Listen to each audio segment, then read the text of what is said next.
up, everybody? I hope everyone's doing well.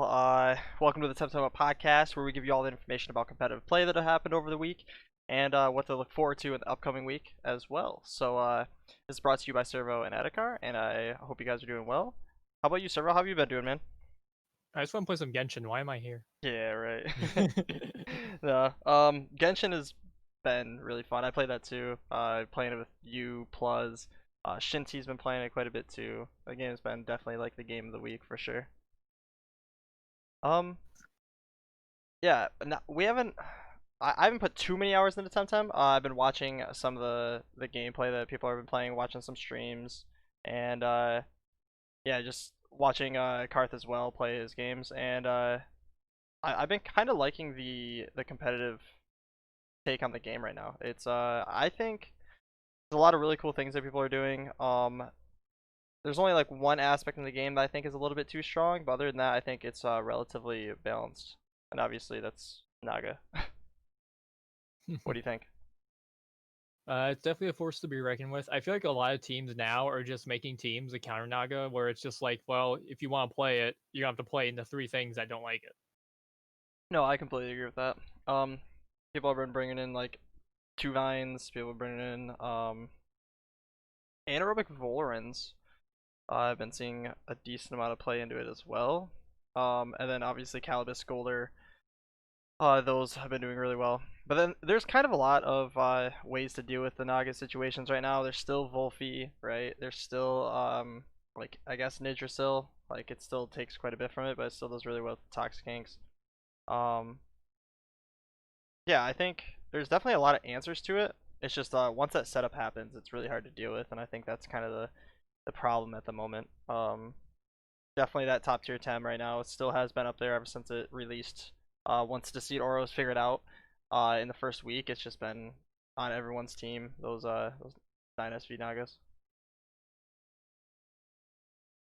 So uh, we're gonna get into what we normally go over this week. We're gonna go over bugs and whatever patch notes are also coming out for it as well. What kind of bugs do we have this week, Servo? Same bug as before with the move flank. If you played move flank, I'm sure you've noticed sometimes the unnoticed doesn't proc.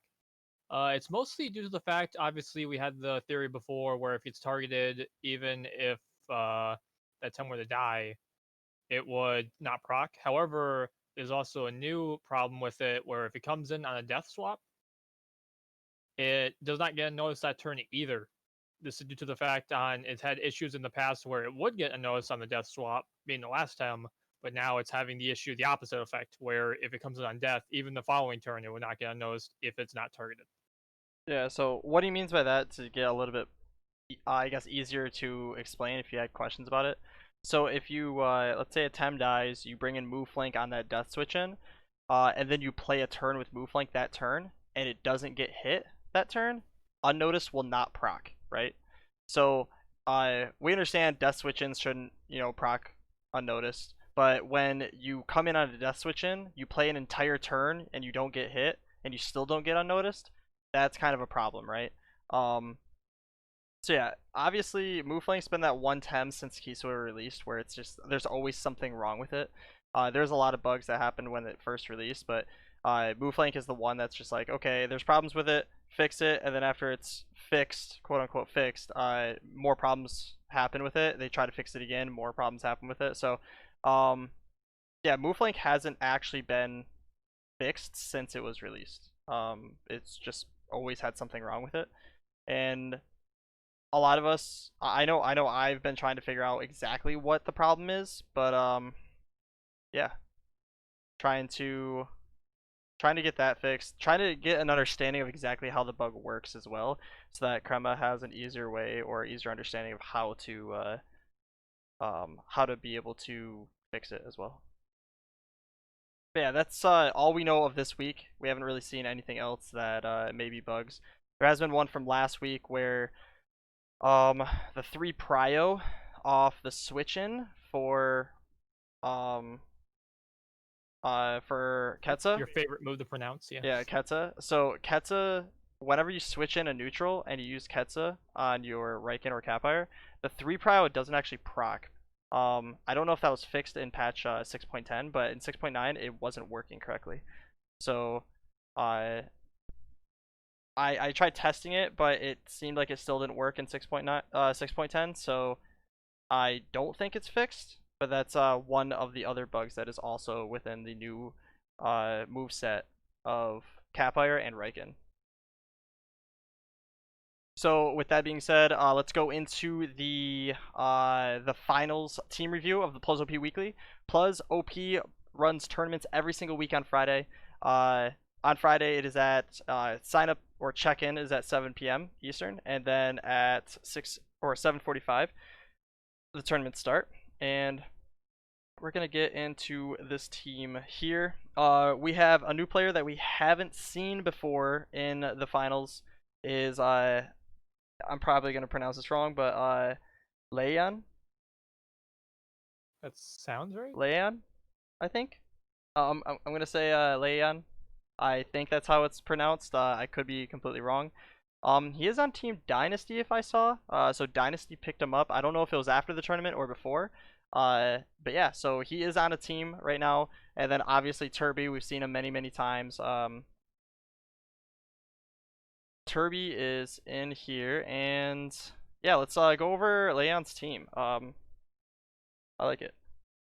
Yeah, let's go over So his team. we're so right off the bat, it's a lot of just good Tems in general. In terms of synergies, there's not much here. Obviously, the Voloran with 2 crystals is always nice. Having possible turbo synergy as well with the Barchi. However, it's not necessary due to the fact that there is a Nagas in play. Obviously, a lot of teams want to run it. Turby actually does not. However, I think Lions just has a really good all-around team. It's actually really exciting to see the Saipat make a return, even though there's not really many synergies that go around with it. But it has a lot of just overall coverage by itself, being able to do toxic water and melee damage. Very, very, very true. Yeah, I like it a lot. Um, I know I kind of say that about a lot of teams, but it's because a lot of teams do have really cool like ways that it's played around. This one uses Saipat, I think, in a way where it's not just about using Size Munch for it. He actually just uses Saipat for just it's pure damage, pretty much toxicate Nichosai. Nicho is a really good move, so he uses that. And also, Baranshi has been seeing an increase in play by quite a lot of people nowadays, just because of just how strong it is. Also, it's we need mental damage, right? We need speed and we need mental damage, and Baranshi definitely showcases that very, very well, along with Naga. If you're not running 2 mentals right now, it's pretty rough, I would say, for you. Just because of Yowlar, Momo, along with Skunch, Mooflink, all of the other neutral Tems are in play right now. Yeah, if they don't get checked, it's pretty rough. And then Drakash, Drakash has always been kind of like there. It's pretty average, I'd say, slightly above average. But now with Ketsa and Flaming Meteorite, people have been choosing some other temps for physical attack instead of special attack. Yeah, I think the Voloran Gaialis 2 Vine is pretty standard. A lot of people run that for the Toxic Plume synergy. And then yeah, he has Wolfie, Naga. The only thing that's a little weird with this team is Naga, just because like I understand Naga is just like great. I mean, it's always gonna be good, but the main strengths of Naga is the Deceit R synergy for really slow Tems like Grumper and Golder and all these other Tems. So yeah, I think in this team it's a little bit different, I'd say, compared to most teams that run it. What do you think about that? It is, I honestly, I believe it's a check for other Nightgeist teams that want to use it. Obviously, it could be a bait ban, which is always nice because a lot of teams just can't deal with it, especially if they run Rise. But I think it's all around just good coverage, having more water and mental damage.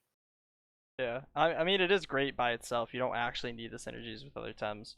It's one of those Tems that just if you can get a Madness, cool. If you can get like Lullaby, Psy Surges, all that off, you're almost always gonna go first. So it's always gonna be good in that aspect. Yeah, let's look at Turby's team. It always has like a slight change of variation, but it is one of those toxic teams. Plat and Turby have been running toxic teams for quite a while, but Plat is definitely the OG when it comes to it. Let's take a look at Turby's team. Turby's got the Turby special where if you want to run triple fire, he's got the double wires to kind of punish that. He's kept Valorant in for the mirror matches against other toxic teams. If I remember right, both matches that went down here, the Valorants got banned every time. Mhm. But yeah, we have a Platimus, a Nidrasil, a Loali, and Ukama, as well as an Adora Boris to help proc toxic synergies. Barnchi is mostly there just because is probably the best mental right now, I believe, just because of how much play it's received and how much damage it can do. Not to mention, I know a lot of people are playing around with time split. I know I found myself messing around with it more for the tank variety. I know Rishi's been messing with time split, but I don't know what spread he's running.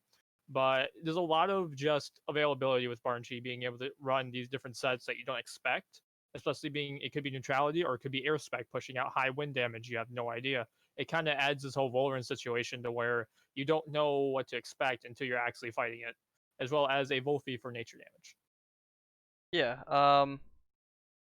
Barnchi's definitely that tem that people are running right now.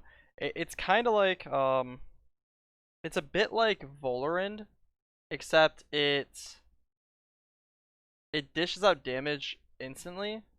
It uses Hypoxia. People have been using Hypoxia instead of Windburst. I know it's a lot of stamina, but people are typically been using that just for 2 turns of damage immediately. Hypoxia Tornado for turn 1 and 2, and being able to dish out a ton of damage in that way, while Volaring kind of has to use Feather Galling and then Hyperkinetic for the special attack damage. Um, and usually the Feather Galling doesn't deal as much as, like, let's say a Hypoxia, right?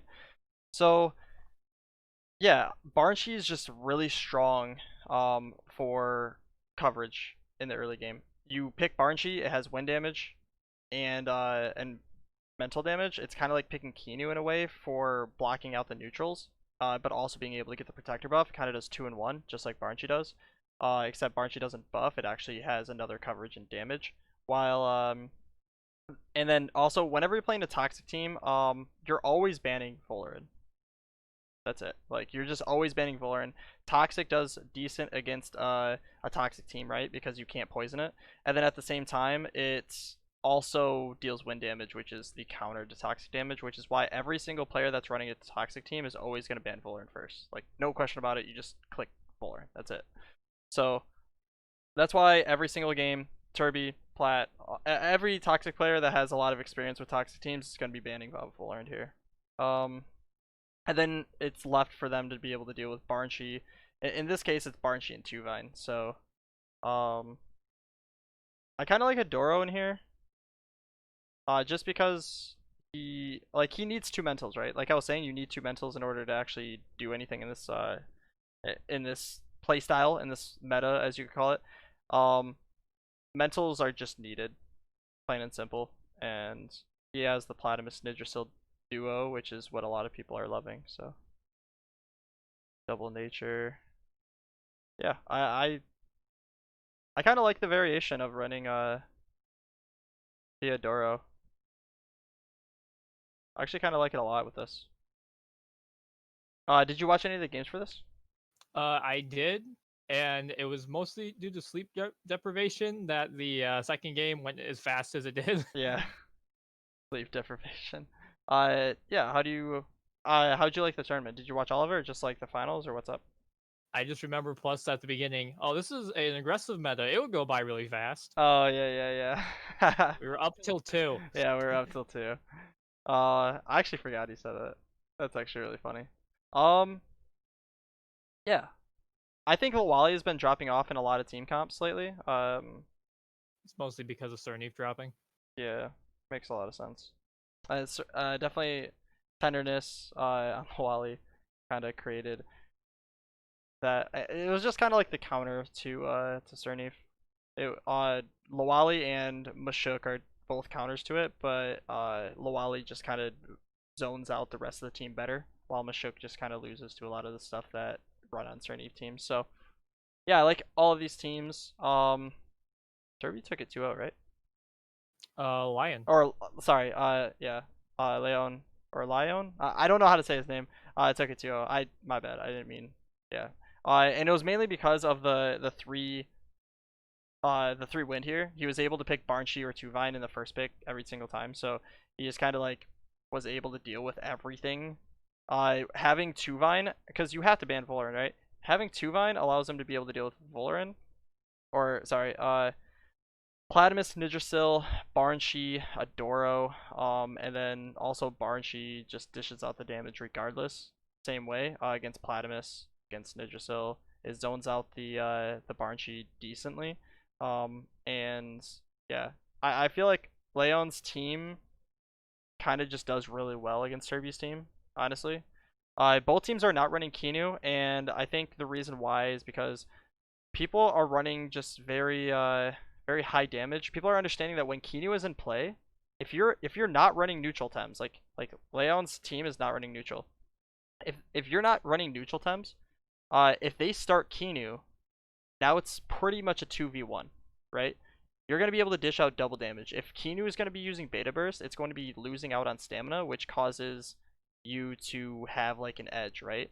The whole point of having Kinu is to switch in and out, get protector buffs, use stone walls, revitalizes, turbos, sacrifices, whatever it is to get something to be able to be like the raid boss. Because there's always one Tem on somebody's team that can pretty much like sweep 2 or 3 Tems.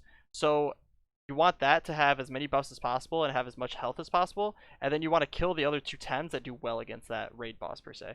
And it's just not working right now against teams that are not running neutral Tems because I mean, if you click Kinu, they can't run neutral, right? So it zones it out. But if you don't have neutral Tems, now you can just click all 8 of your Tems and be in an okay spot, right? So you would only have to worry about the counter pick per se. So yeah, Kinu has been dropping from teams a little bit more often lately. I completely understand it, and yeah. So with its final team review, let's go into none other than Carth's tier list that he creates every single week. Um, yeah, it's looking a little bit of the same with a few change ups. And yeah, at the top, Kinu, Naga, Raze, same as before. And yeah, let's take a look at Yowlar and Momo. They got a lot of play during the Club Wars. If you were watching the Club Wars All-Star matches that happened this weekend, it was actually some really good games. I definitely uh, recommend checking those games out. I have it on my YouTube right now. Check out those games. Really, really, really good games. You won't be disappointed. It had a lot I'm of going to be honest. I forgot about those games. Now you reminded me of that. I was like, oh my god, yeah, those are crazy. yeah. There's a How lot of close hype I games. got. Yeah, there's a lot of extremely close games. There were some throws back and forth. There's some mistakes that were really exciting as well, and some like outplays that were super exciting. A lot of Tems were being shown as well due to the patches. It wasn't just people trying to like super try hard. So you get to see like every team was different in their own way. Yeah, definitely check out those matches, and yeah, you get to see some Yowler. You get to see some Momo. Get to see some Riken, Capire, how they run as well. Um, yeah, let's. What do you think of Yowler right now? How do you think it's like early, mid, late game, and how its pick ban should go? What do you think? I don't think you should ever ban it, to be honest. I don't think it's that big of a deal if you have the mentals, since it does hardwall it a little bit. Obviously, it can push through that damage with Comebacker. However, it's mostly most Yowlers running right now are Chamomile and running Hibernate, just so that they can just soak damage and heal it back. That's pretty much the Yowler's purpose right now. I don't know if I'm still running HP attack. They might switch over to HP defense or even HP special defense. But right now they're mostly for soakers, just to take that damage.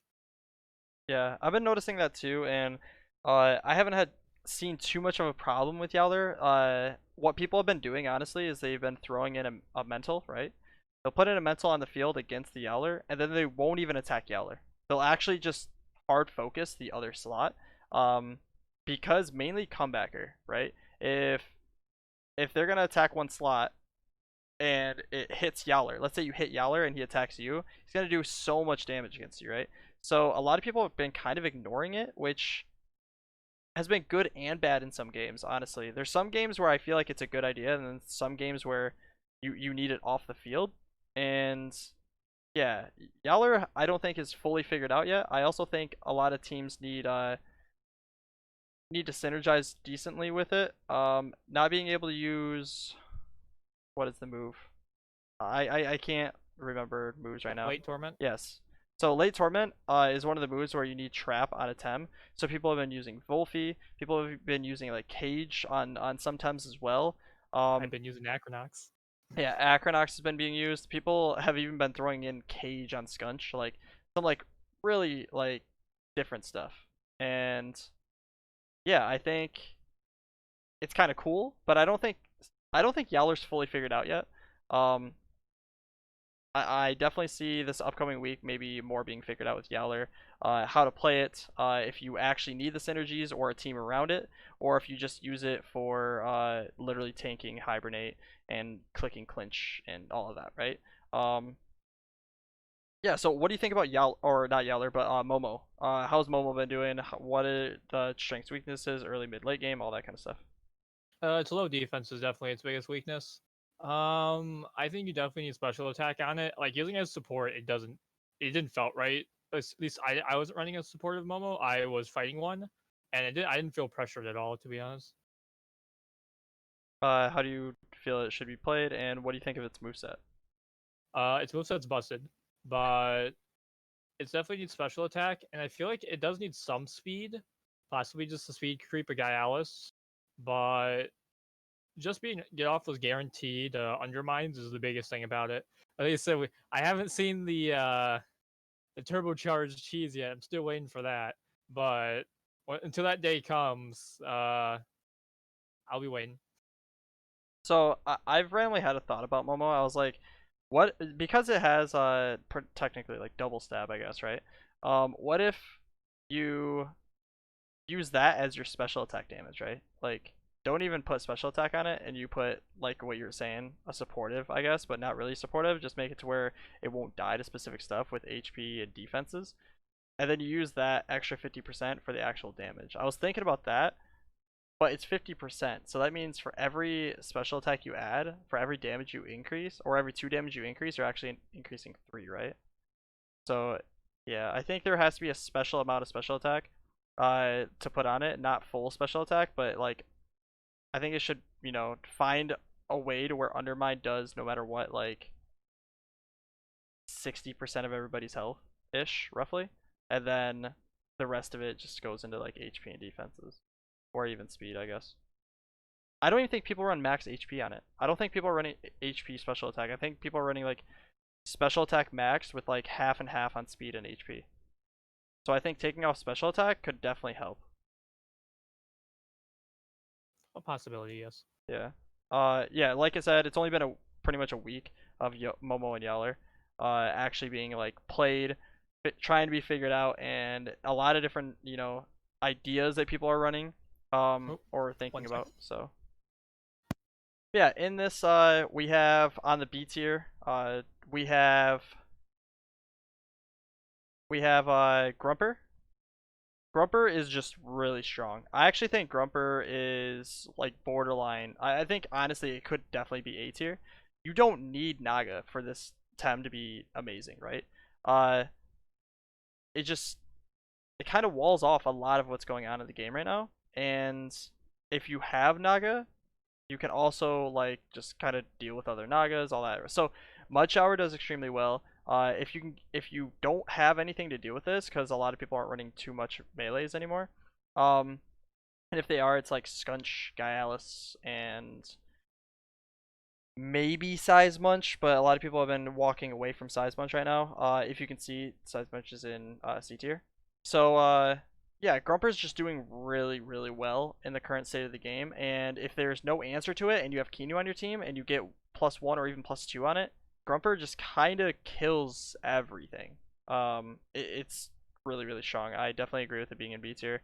I think it's very um underfocused and undervalued to a lot of people, and but yeah, I definitely think it's high up there.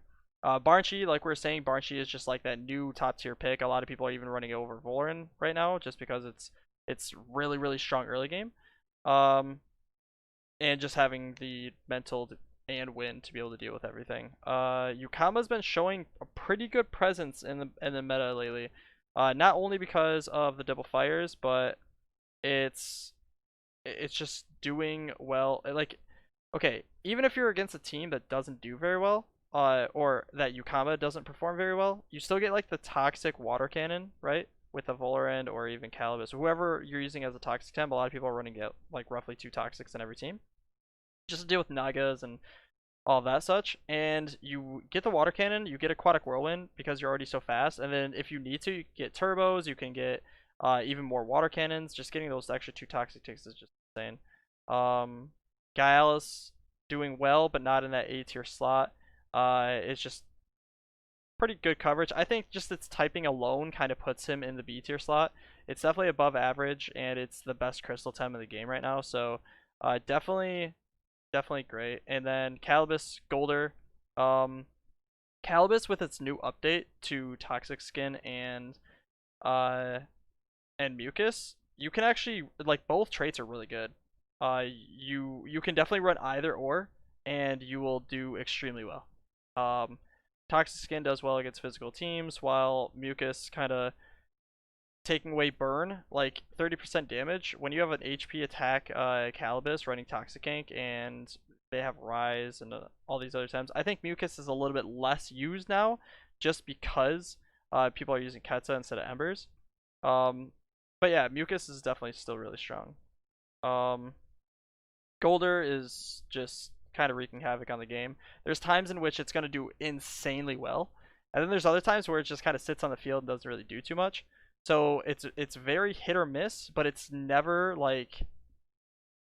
just terrible, right?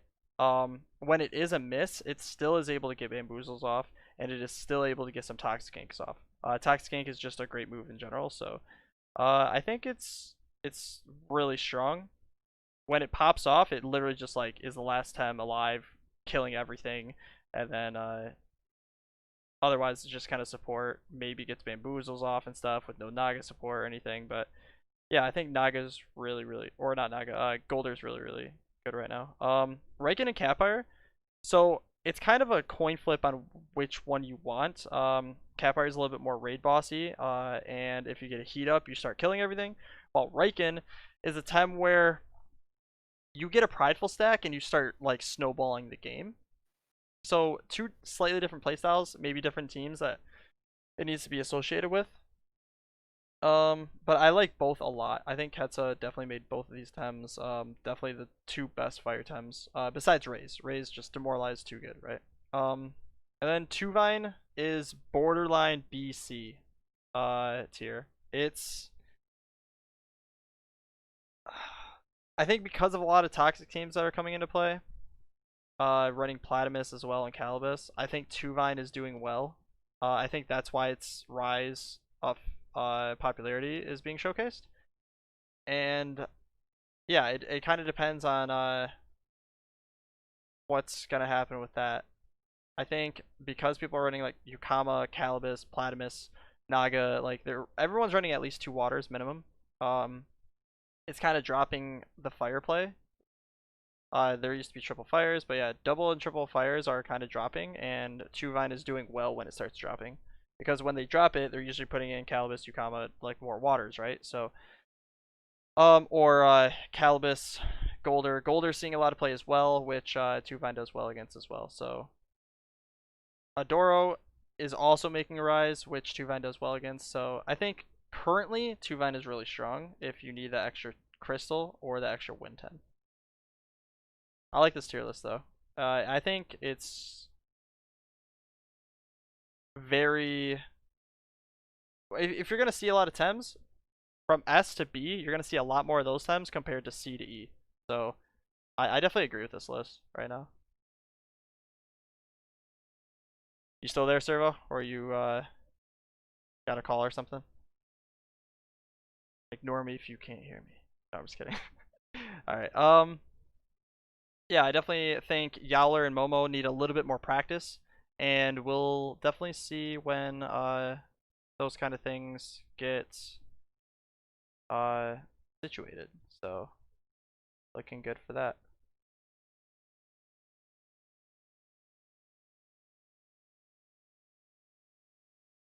Um, so for the E list, let's think about that for a second.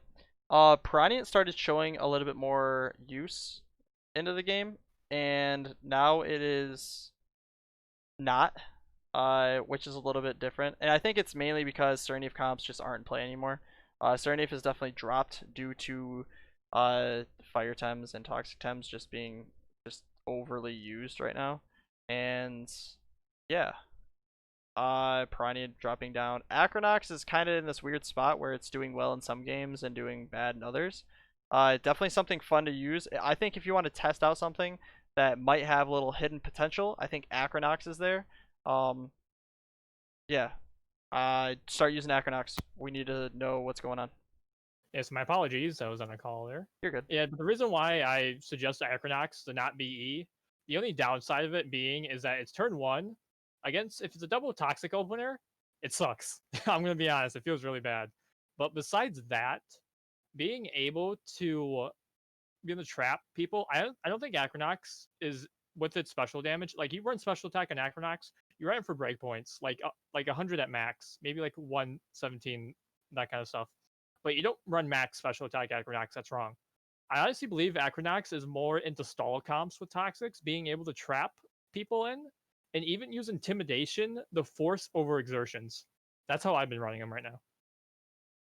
All right, and also saying that as well, it could go well with Yowlar.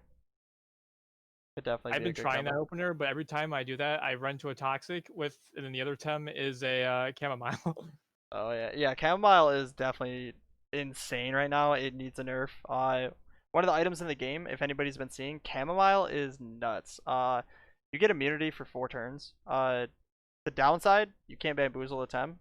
The upside, it nothing can like freeze it, poison it, burn it, nothing. Right? Put it to sleep. It's like a free energy drink. Like there's just so much that is buffed for it compared to the downsides to it, and I think it's really good. I think it needs also once the 4 turns are gone, you swap it out, you swap it back in, you have 4 more turns. So I personally think it needs to drop to like 2 effective turns instead of 4. I think it needs a slight nerf, like half nerf, only because it resets every time you come in. 4 is way too much, yeah. Yeah, I definitely agree with that. I actually completely forgot about that item until you said something. Yeah, Chamomile's nuts. Put it on your temps. Plain and simple. All right, so with us going over the tier list now, I think Yowler and Momo are up there and are seeing a ton of play and are doing very well. So yeah, let's wait, where is it? Sorry. I think the main problem with Nesla is that it's too expensive. Wait, where is Nesla? D, top of D. Oh, top of D. Huh. No one has it, and if you do, it's not the right trait. Oh, really? Well, you build With Yowler max HP, max attack. Um, the when simple answer is yes. yeah, the simple answer is yes. I think you can start with that and kind of start figuring out builds from there. Like I said, it hasn't been fully figured out for Momo and Yowler. Definitely something to be kind of showcased. I think for Momo, you don't want max special attack. That's just something I think.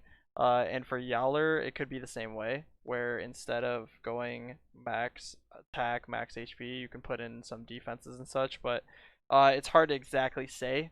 I think it just needs more. It needs more time for us to figure out what TV spread is actually strong for it, or optimized, I should say. But yeah, for the events this week, PlusOP Weekly, as always, we can go into that. PlusOP Weekly is on Fridays, 7 p.m. Eastern Time. I think he needs one more tournament until the PlusOP Monthly. And yeah, it starts at 7:45 p.m. Eastern Time. And Club Wars. So we have 2 matches that are going to be this week. PDX versus EXO. It's going to be Sunday. They've already kind of clarified it's going to be Sunday, most likely. Um, we don't know times for these matches. PDX versus Exotic and Enigma versus Ronin. These are both matches are gonna be Sunday. I'm pretty sure Enigma versus Ronin locked in 2 p.m. Eastern time, and PDX EXO are asking about 11 a.m. Eastern. So if you want to watch those Club Wars, I'm gonna be casting those on Sunday. Sunday, I will try to make sure I'm up for the PDX versus EXO. It's at 11 a.m. And then Enigma versus Ronin if it's at 2 p.m. we'll start casting that right after. So if you guys want to watch some Club Wars for week 6, definitely come on in on Sunday. And of course, the daily Temporium tournaments Monday through Friday. Check out if you're a new player and you just got your team going, you're trying to get some tournament experience.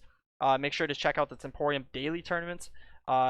Those tournaments definitely help out when you're a new player. It's 8 players, best of 3 throughout the whole thing, and yeah, check that out. And I think you'll like it. The prizes aren't like insane or anything, but it definitely gives you some experience to get used to playing in other tournaments like PlusOPs and some other tournaments that are going on, along with Club Wars. If you're trying to get into clubs, try to get your name out there. It's definitely the best way to do it.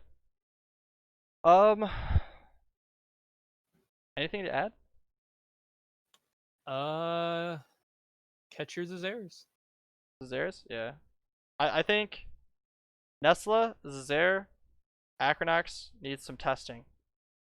And chewing. Test all the snacks. Oh my gosh. Yeah, I'm really happy to be here, guys. I hope everybody has a good day. Another day at the Temtem podcast. We're gonna try to find a way to. I want to do something special in a couple weeks for the Temtem Up podcast. I want to see if I can get some stuff going. Maybe highlight clips and stuff to showcase. So I hope everybody has a good day, a good week, and Club Wars Sunday. Don't forget that. Friday tournament. Don't forget that. If you guys want to showcase PlusOP, he definitely check the description. He's always check out his Twitch, follow it, and watch that live. And I'll see you guys soon. See you guys soon. I love all you guys. Conclusion for you, Servo? I thought I already did. Conclusion? Say bye? Say hi? No, I'm just kidding. Yeah, we love you, man. Thank you all for stopping by, saying hi. New England, Diego, Shadow, like, we see you in chat, man. We love you guys. I hope everybody has a good day, good week. See you.